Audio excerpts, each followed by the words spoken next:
He promised his dying friend he'd wed her. She was poor, scarred but braver than he'd ever be. Texas Plains, winter of 1882. The storm had turned the land into a white graveyard, snow piling against the flaps of Jake Hunt's canvas tent. Wind howled like a wounded beast, tearing at ropes, rattling iron stakes deep in the frozen earth. Inside, the light of a single lantern trembled across Jake's weathered face as he knelt beside Mary Lou Hudson. She had been his friend since childhood. The one person who'd known him before the hard years on the trail had carved the man out of the boy. Now she lay dying, her breath shallow, her dress dark with spreading blood. Her lips shook, words barely finding their way through the cold. "Promise me," she whispered, eyes fixed on him.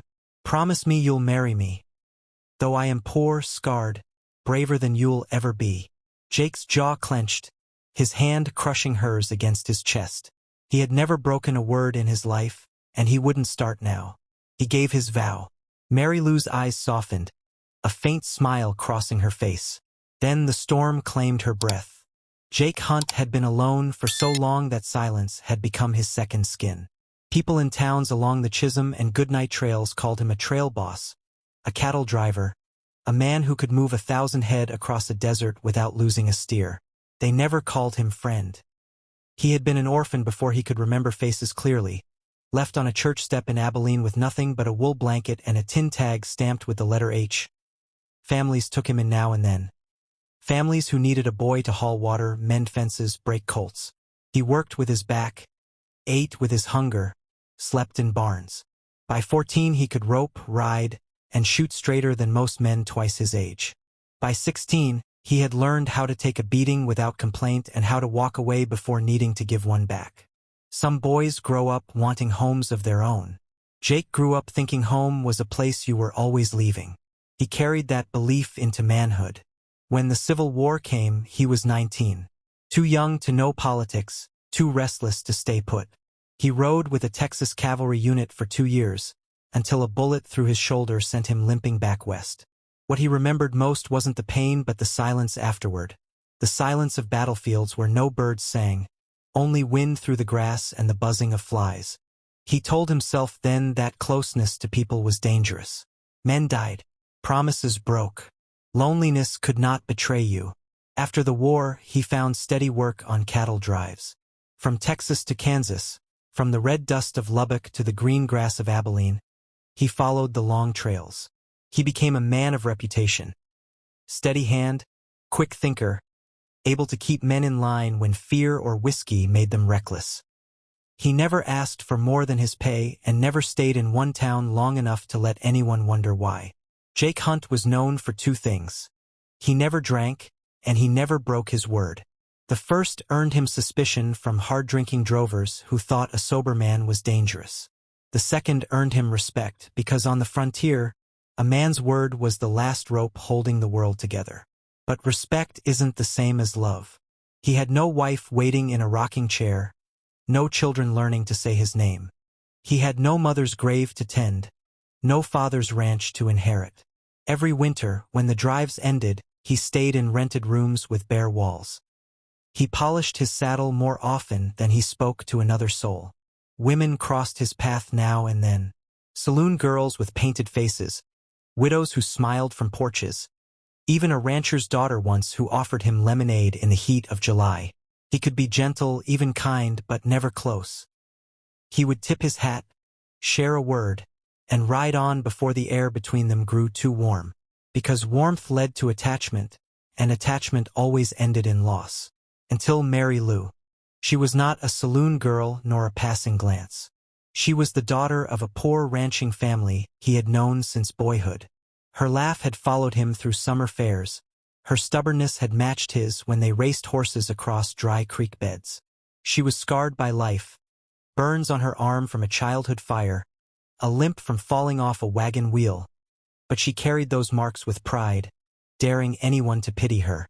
When Jake came back from the war, Mary Lou was the one who brought him soup when fever had him shaking in a bunkhouse.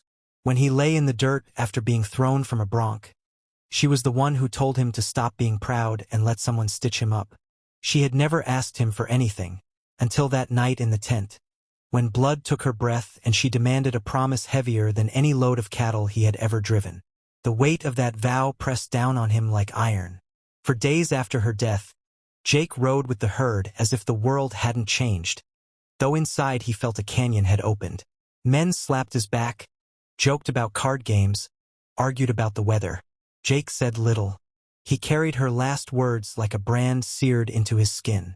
"Marry me, I am scarred, but braver than you'll ever be." The truth was, she was right. He was brave in storms and in stampedes, brave when rifles cracked from distant ridges. But he had never been brave with people. He had chosen solitude every time it asked less of him. Mary Lou had seen that weakness, and in her dying breath, she had forced him to confront it. Now, every night by the fire he saw her face, not the pale, cold face of death, but the fierce, living eyes that had challenged him since childhood. He remembered how she once told him, "You think strength means standing apart. Real strength is standing with someone and not running when the storm comes." He had thought himself a man of principle. Now he realized he had lived as a man of fear. That winter, with snow still on the ground and trails closed to cattle, Jake packed his saddle and rode south toward Santa Fe. He carried no plan, no future mapped in his mind. Only the knowledge that Mary Lou's last wish had become his duty. Somewhere in Santa Fe lived Clara Doyle, Mary Lou's cousin, the one she had spoken of only once. Jake didn't know her face, only the name. He imagined she might be frail, desperate, someone needing shelter. He told himself he would honor the promise, provide her a home, protect her from the world. But under those thoughts lurked something deeper. Fear. Fear that he was about to step into a bond he had never allowed himself before. Fear that he would fail Mary Lou's memory, fail the living woman, fail himself. The trail to Santa Fe was long, bitter with wind, and silent. Jake rode it with the steady rhythm of a man who knew that each hoofbeat carried him closer not just to a town, but to a life he had always avoided. And though he tried to bury it, one truth rode with him, whispering in the back of his mind. A promise made at the edge of death is heavier than any burden a man can carry. And once given, it cannot be broken. Jake Hunt, who had always chosen solitude, was about to learn that solitude was no longer his to choose. The ride into Santa Fe took Jake Hunt through red dust, ragged hills, and bitter winds that never stopped cutting at the skin. 2 weeks had passed since Mary Lou's death, yet her last words still burned inside him like iron left too long in a fire. He rode with his head low, hat pulled against the glare, thinking only of the vow he had given and the cousin waiting for him somewhere ahead. By the time he reached town, word had already outrun him. Folks in places like Santa Fe thrived on whispers, and a promise made to the dead was fuel enough to set tongues wagging. The stage stop was crowded. Men leaning against posts, women clutching shawls, children perched on barrels for a better look. They had come to see a stranger ride in and claim a bride out of duty. The coach arrived in a spray of dust. Jake expected a frail figure, worn thin by travel and need.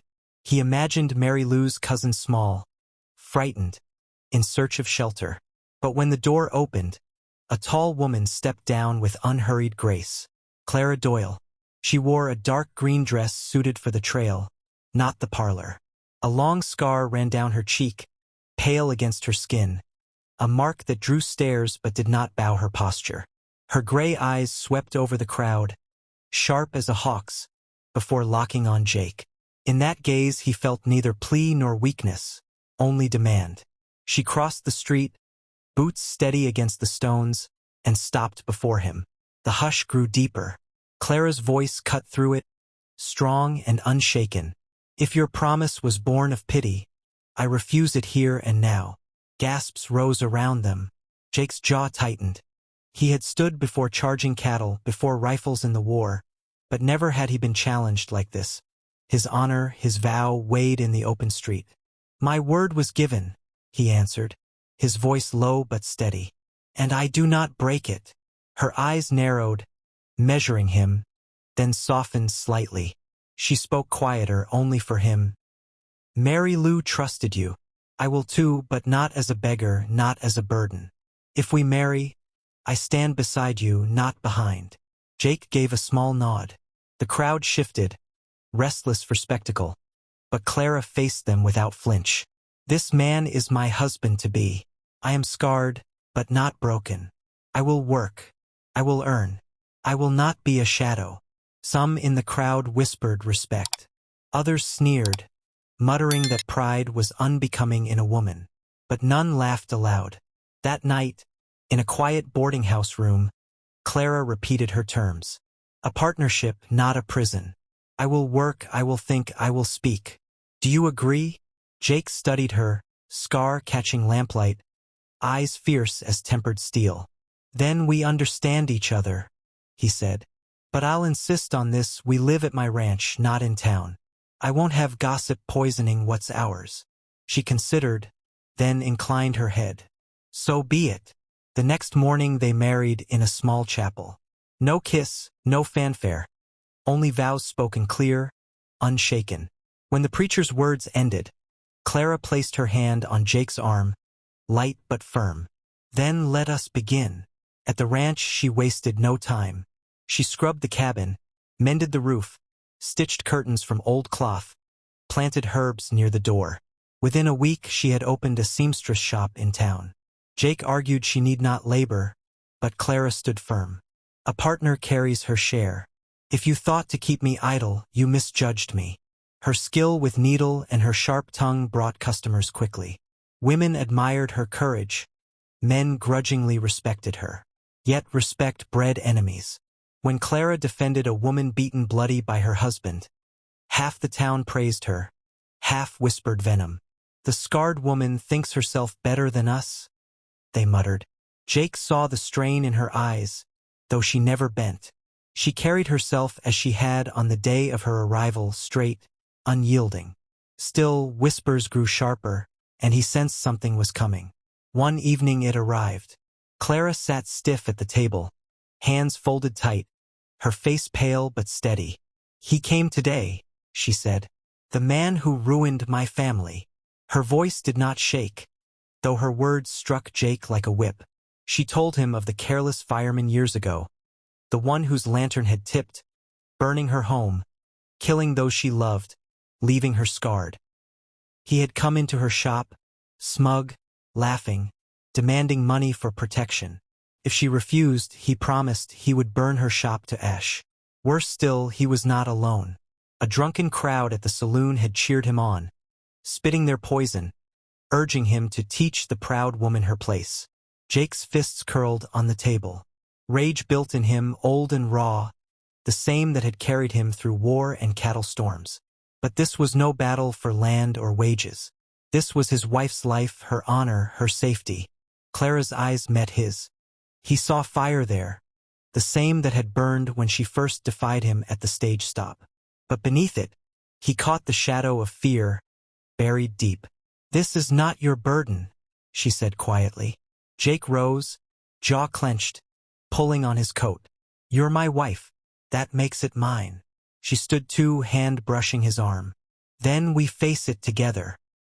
He looked at her, scarred and unbowed, and understood Mary Lou's dying words in a new way. His promise had led him here, but what held him now was not duty. It was choice. As night settled over Santa Fe, Jake saddled his horse. The revolver at his side felt heavy, but not as heavy as the vow he carried. Somewhere in the saloon, men waited for blood or laughter. He would give them neither. The storm that had begun with a dying woman's whisper was about to break in the heart of town. The chapel was small, its adobe walls weathered by wind and time, its cross leaning slightly as if bowed under years of storms. Inside, only the preacher and his wife bore witness. Jake Hunt stood beside Clara Doyle, both straight-backed, both silent, as vows were spoken without tremor. No kiss followed, no flourish, only the clear weight of words given and bound. Clara's hand rested lightly on Jake's arm when it ended, not tender but firm, as though she meant to remind him of her presence, her equal footing. Then let us begin, she said, and he felt the vow deepen, heavier than any saddle load. The ride to the ranch carried them through bare hills and sunburnt grass. The air was sharp with cold, winter not yet finished with the land. Jake rode in silence, glancing at Clara from time to time. She sat her horse steady, reins held with confidence, eyes forward, taking in the terrain with calm that reminded him of seasoned drovers. She did not ask about the distance, the land, or the future. When she caught him looking, she met his gaze without flinch, lips curving in the faintest suggestion of a smile. It was not softness, but recognition. At the ranch, Clara dismounted before he could offer a hand. She walked the yard, examined the barn, the corral, the lean-to shed. The cabin was small, its chimney smoke-stained, door weathered by years of storms. She stepped inside, looked at the bare furniture, the dust, the iron stove streaked with rust. "This will do," she said simply, and without another word set to work. In days she swept, scrubbed, and mended. Curtains stitched from rough cloth hung in the windows, herbs were planted near the door, and the air no longer smelled of dust alone but of soap and cooking. Jake watched in silence, unused to another shaping the space he had always kept bare. Yet nothing she did felt like intrusion. She worked not as guest nor servant, but as one laying claim to her place. By the end of the first week, she announced her intent to open a seamstress shop in town. Jake frowned. "You don't need to," he said. "You have all you require here." Clara's eyes held steady on him. "A partner pulls her share. I will not sit idle while you bear all burdens. My work is with a needle, and there are women in town who need it. You said partnership, Jake. Now live it." He had no answer but a slow nod. Her shop opened in a small room near the mercantile. At first, curious women came for mending, for new dresses, for alterations. Soon, word spread. Her hands were quick, her work fine, and her manner honest. Men who dismissed her scar found themselves respecting her skill. Some called her proud, others admired her courage. Jake watched with a mixture of unease and quiet pride. But with respect came bitterness. Clara spoke her mind plainly. When a woman appeared at her door one evening, bruised and shaking from her husband's hand, Clara did not turn her away. She sewed her torn dress, fed her, and walked her through town the next morning head high. Some whispered admiration. Others spat behind her back. "The scarred woman thinks herself better than us?" they muttered, sneering from porches. Jake saw the lines of strain on Clara's face when she returned home at night, though she carried herself unbowed. At supper she said little, but in her silence he felt the weight she bore. He wanted to tell her she need not fight so hard, that she could retreat, that solitude was safer. But each time he opened his mouth, he remembered her words. Not a shadow. He could not rob her of the strength she demanded. The marriage between them was quiet, more packed than passion. They shared the table, the work, the silence of nights by the fire. At times he felt distance, at times a bond forming in small, unspoken gestures. Her hand brushing flour dust from his sleeve, his saddle left polished by her care, his boots placed by the door though he had not moved them. Slowly, the cabin no longer felt like a place of one, but of two. Yet the town's murmur grew sharper. Some men did not take kindly to Clara's boldness. They mocked her scar in whispers, muttered that a woman's place was behind a man, not beside. When Jake walked into the saloon for supplies, he felt their eyes on him, some with pity, some with scorn. He ignored it, but his fists tightened around each coin he paid. Then came the night Clara told him of the man who had visited her shop. She sat stiff at the table, hands clasped, her face pale beneath the scar. Her voice was steady, but each word cut deep. He came today, the fireman, the one who tipped the lantern. Jake's chest burned as she spoke. Years ago, the man's carelessness had burned her home, killed her kin, and marked her forever. Now he stood in her shop, laughing, demanding money for protection. If she refused, he promised he would burn it again. But it was not just him. A crowd at the saloon had cheered him, spitting words, daring him to teach the proud woman her place. Jake sat silent, rage building like storm clouds. Clara's gray eyes met his, and for the first time he saw the fire behind them shadowed by fear. She did not show it to the town, but she showed it to him. "This is not your burden," she said quietly. He rose, pulling on his coat, voice like iron. "You're my wife. That makes it mine." She stood, her hand brushing his arm, light but steady. "Then we face it together." He looked at her and understood that Mary Lou's dying words had brought him here, but it was Clara's living strength that bound him now. For the first time, he felt the promise shift from duty to choice. That night, under a cold sky, Jake saddled his horse. The revolver at his side weighed heavy, but heavier still was the knowledge of what waited. The saloon buzzed with men who craved spectacle, who hungered for fear to be carved into the proud woman's face. Jake would not let them carve it. As he rode toward town, Clara stood in the doorway, the lantern's glow behind her. Her scar caught the light, her eyes unblinking. She had walked through fire once. Now they would walk through it together. Jake pressed his heels to the horse, the sound of hooves striking the frozen ground. For years he had chosen silence, chosen solitude. But tonight, he stepped forward, not as a man keeping a promise, but as a man claiming a life. The night air grew colder, sharper, as the saloon lamps came into view. Inside waited the man from Clara's past, the crowd eager for blood or humiliation. Jake Hunt tightened his grip on the reins. Whatever came, it would not be pity, and it would not be retreat. It would be choice. His choice, the first true step of it. The wind had sharpened with winter's edge when Jake Hunt rode back from town that night.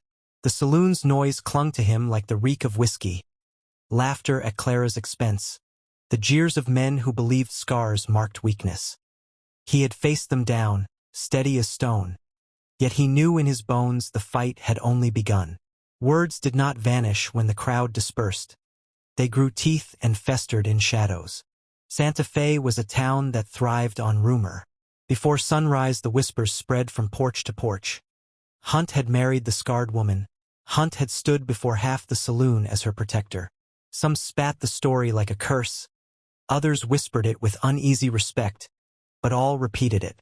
Clara's name carried through markets, kitchens, and corrals, always sharpened, never softened. She bore it with her chin lifted. Each morning she opened her shop, lantern lit against the cold, her hands quick with needle and thread. Women came in numbers, drawn by her skill, some by admiration, some by curiosity. Dresses repaired, hems stitched, fabric cut new. Her work spoke of patience and precision. Yet beneath their polite tones she caught the edge of laughter, the unfinished words left hanging in the air when she turned her back. She smiled faintly, never granting them her wound. Still, the strain marked her. Jake saw it in the lines at the corners of her eyes, in the tightness of her shoulders when she returned home at night. He said nothing, for she would not accept pity. Instead he kept watch, each visit to town heavy with the knowledge that danger moved closer. The first threat came quiet. 2 rough men loitered near her door, boots scraping dust, eyes following her customers. When she confronted them, they grinned and spat. "Pretty work for a scar," one drawled. "But scars don't keep fire from wood." She shut the door on them, though her hands trembled when she set the bolt. The second threat came louder. The fireman himself strode in one afternoon, bottle in hand, swagger loose with drink. His voice filled the small shop. "You owe me for protection. Be wise, or I'll see your pretty cloth burn to cinders." Clara did not flinch. "I owe you nothing," she said, steel in her tone. "If you return, bring coin to pay for stitches, not threats." He laughed, mocking her scar with cruel mimicry, before stumbling out to join the jeers of men waiting outside. When Jake heard, rage thundered in his chest. He wanted to storm the saloon, drag the man into the street, break his teeth until no laughter remained. But Clara stopped him. Her hand on his arm was light, her voice unyielding. "If you fight him now, they will call it vengeance. Let me stand. If I fall, then rise for me." He hated her words, hated the thought of waiting, yet he saw the fire in her eyes. She had carried her scar for years. She would not trade her strength for his protection. Jake swallowed his fury and kept his watch. The days thickened with unease. Some townsfolk gathered quietly to Clara's side, women grateful for her help, men who respected her refusal to bow. Others grew louder in scorn. "The proud woman," they sneered. "She dares shame men in their own saloon." Their contempt was no longer about her scar. It was about defiance, and they would not forgive it. Jake felt it in every glance cast his way. He had ridden against storms, fought through war, yet the gaze of half a town could feel heavier than any bullet. He walked through it with his head high, though inside he measured every man's hand, every shift of shadow, every step that might turn to violence. It came to a head on a night of bitter cold. Clara was shuttering her shop when the fireman staggered into the street, torch blazing in his grip, bottle swinging from his other hand. His voice cut through the dark. "She thinks fire cannot touch her. I'll show her how quick cloth burns." Boots thudded on dirt, doors opened, windows filled. The crowd swelled, faces bright with hunger for spectacle. Some shouted for flame, others whispered uneasy prayers, but all watched. The fireman raised his torch high, daring Clara to defy him. Jake forced through the press, hand near his revolver. Every muscle screamed to draw, but before he could, Clara stepped from her doorway. In her hand she carried her own torch, flame steady, her face alight in its glow. She raised it high, then dropped it at her feet. Fire licked dust, heat curling upward. Her voice rang over the crowd. "If you think I fear fire, look at me. I walked through it once and lived. Do you believe I'll fall to it now?" The street stilled. The torch at her feet smoldered, smoke rising around her. The fireman faltered, his jeer caught in his throat, bottle slipping from his hand to shatter on stone. The crowd murmured, confusion shifting to silence. For the first time, men saw her not as scarred, not as broken, but as iron. Jake seized the moment. He strode forward, wrenched the torch from the fireman's hand, and shoved him into the sheriff's arms. "Enough," he growled, his voice echoing against adobe walls. "The law will judge him, not the mob." The sheriff held the man firm, though his eyes warned Jake. "He's got friends, rough ones. You've shamed them tonight. They'll not forget." Jake said nothing, only gathered Clara to his side. The crowd parted as they passed, whispers chasing their steps.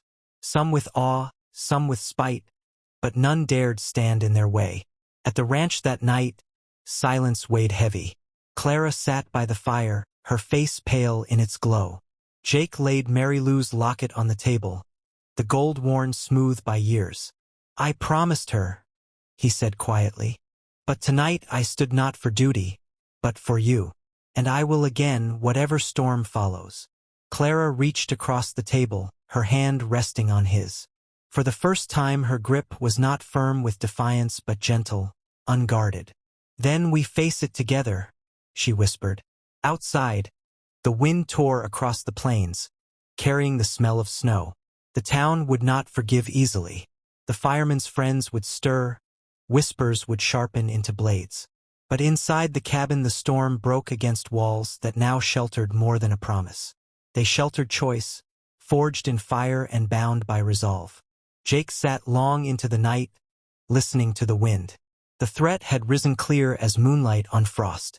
Yet as he looked at Clara across the fire, scar glowing like a mark of strength, he felt the weight of fear lessen. The world outside might spit and curse, but inside these walls they had carved something no flame could consume. Tomorrow would bring battle, but tonight, for the first time, he felt not only the burden of his vow but the power of their bond. And he knew whatever came they would not yield. Snow sifted down over Santa Fe like a slow veil, each flake catching the lamplight before vanishing into the mud.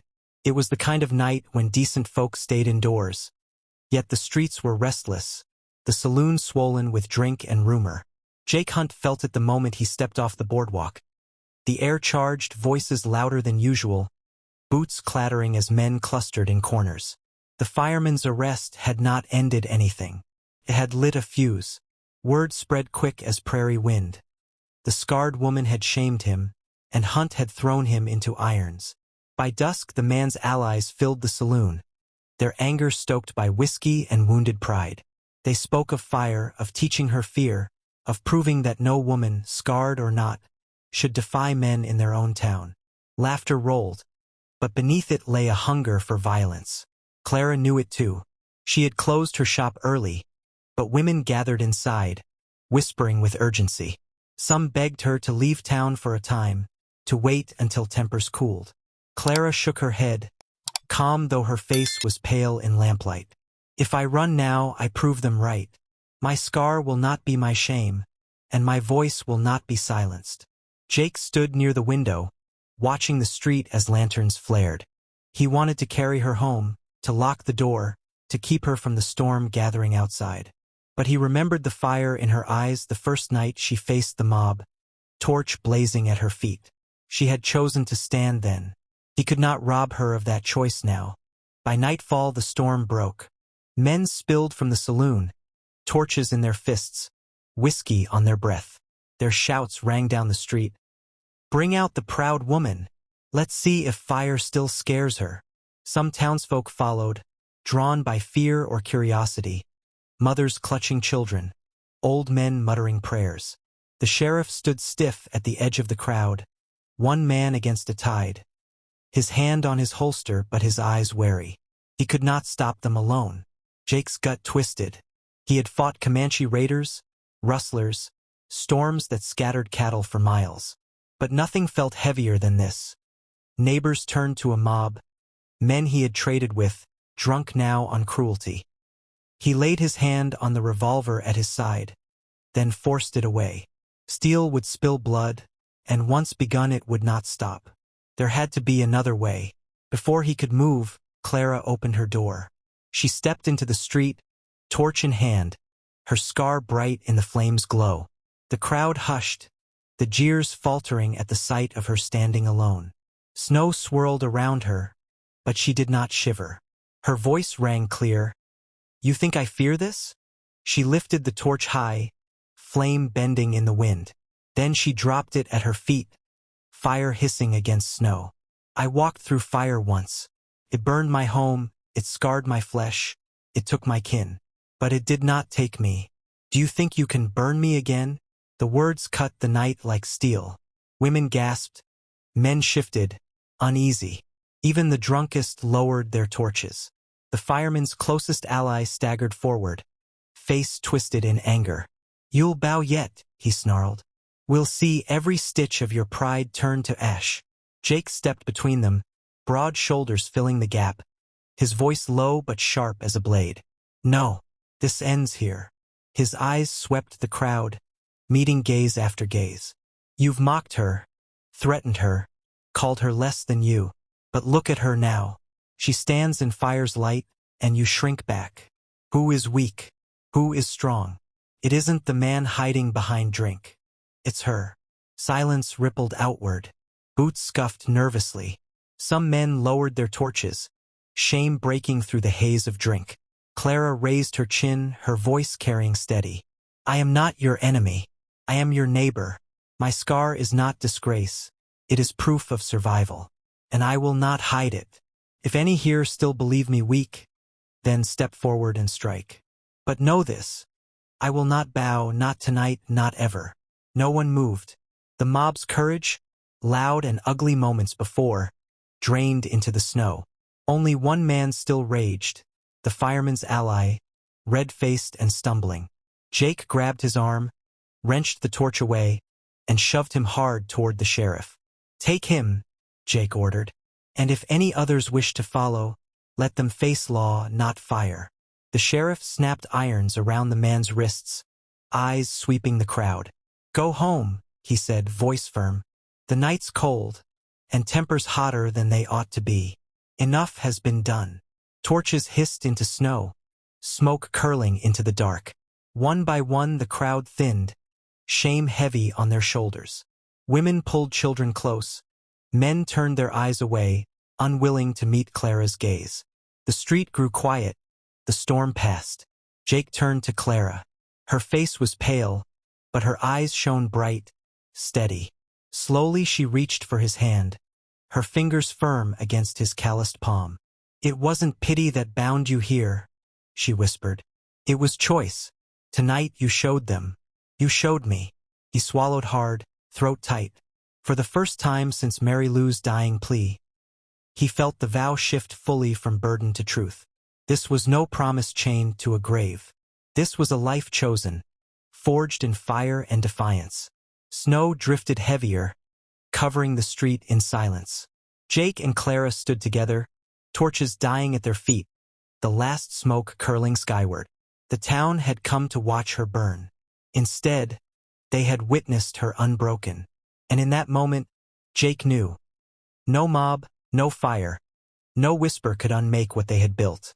Winter pressed down on the plains like a hand that would not lift.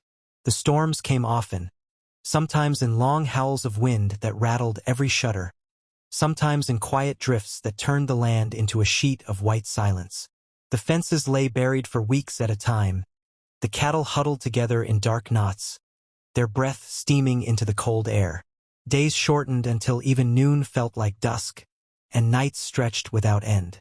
Yet inside the Hunt cabin, a different season began to take root, one of warmth, of slow healing, of choice. The fire never failed. Jake rose before dawn, chopping wood with a rhythm that echoed across the frozen yard, his breath clouding thick in the air. Clara would meet him at the door with hot coffee, her hair loose from sleep, her scar softened by lamplight. They spoke little in those mornings, but their silence was not the silence of strangers. It was a quiet that held meaning, like the hush between lines of scripture. Town had not forgotten them. Whispers still clung to Clara each time she rode in, but the whispers carried less venom than before. Some still spat "scarred woman" under their breath. Yet more and more, heads turned with quiet respect. Women began to linger in her shop longer, asking not only for hems and stitches but for counsel, even comfort. A young wife once confessed through tears that her husband's temper frightened her. Clara had laid down her needle, placed both hands on the woman's, and said, "Fear is not your burden to carry alone. Speak it aloud. It will not break you." Word of such moments spread quietly, reshaping her place in the town. Men, too, altered in small ways. A drover who once laughed at her in the saloon now tipped his hat when they crossed paths. An older rancher left a bundle of cloth at her door with no words, only trust.